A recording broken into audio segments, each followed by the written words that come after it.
Hello everybody, তোমরা সবাই কেমন আছো? তো তোমরা অনেকে জানতে চেয়েছো যে পলিটেকনিক ভর্তি পরীক্ষা কোথায় সাধারণত হবে। তো তোমরা সাধারণত যেখানে সেন্টার দিয়েছো, ঠিক আছে, সেখানেই হবে। এখন হবে তোমার জেলা পর্যায়ে। ধরো যে তুমি আহ,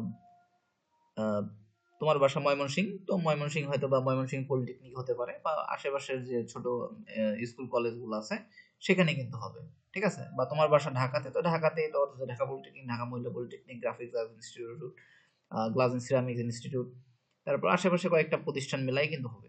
তারপর তোমার বাসা ধরো দিনাজপুরে, তাহলে দিনাজপুরে যে পলিটেকনিক আছে সেখানে হবে। তারপর দিনাজপুর মহিলা কলেজ যে আছে এখানে হতে পারে। আশেপাশের যে ধরো যে জেলা স্কুল, এই জাতীয় স্কুলগুলোতে মধ্যে হয়ে যাবে সাধারণত, ঠিক আছে। তোমার বাসা যদি খুলনাতে হয় তাহলে খুলনাতে খুলনা পলিটেকনিক আছে, খুলনা মহিলা পলিটেকনিক আছে, বা আশেপাশে তোমার রোটারি স্কুল বা বিভিন্ন যে স্কুলগুলো আছে এগুলোর মধ্যে সাধারণত তোমার ভর্তি পরীক্ষা অনুষ্ঠিত হবে। তো ধন্যবাদ সবাইকে, ভালো থাকো, এবং অবশ্যই আমার চ্যানেলটাকে সাবস্ক্রাইব, লাইক, কমেন্ট, শেয়ার করে দাও। ধন্যবাদ, ভালো থাকো।